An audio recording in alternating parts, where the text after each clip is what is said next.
Orville Online here. It's wintertime and the holidays have already begun.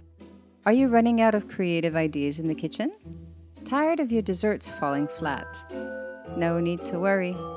In today's video, we have an Orville fan favorite, top secret recipe, beloved by all who take a bite. Keep watching.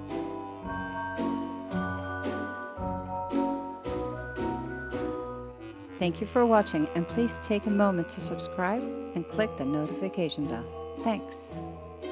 So what's so top secret? Martina's homemade Christmas cake. Made in the traditional Swedish style by Naturellemans Kitchen. You too can enjoy a slice this festive season. Just click the link found in the description below. As much as we would love to give you the recipe for the cake, we can't. After all, it's top secret. However, today you can celebrate with easy DIY marzipan cake decorations. Keep watching for a step-to-step guide to make your own marzipan roses. Step 1.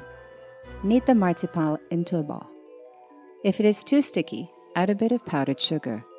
If it is too hard, knead it a bit longer to warm it up. Step 2. Roll the ball into an even sausage shape and cut into 6 equal pieces. Cut more pieces if you want more petals. Step 3. Roll into 6 spheres with the center of your palm and add powdered sugar if needed. Step 4.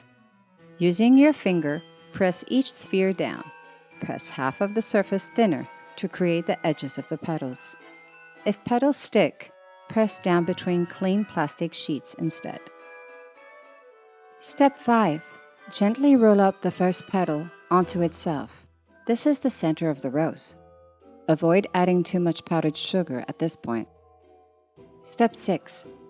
Stick the next petal half down with one edge of it open to insert the next layer so that it neatly tucks in. Wrap the other petals in the same way. Step 7. Roll the bottom of the rose between your fingers to remove the excess, and curl the edges of the petals if you want an open rose. And finally, place on top of Naturellemans' infamous Christmas cake, or on top of your homemade dessert. Oh, and just a tip from one of our pro bakers, add natural food colors such as beetroot juice to get pink roses. We look forward to hearing about your experience with this recipe and all your baking success this holiday season. Let us know in the comments below. From all of us here at Orville.com, happy holidays.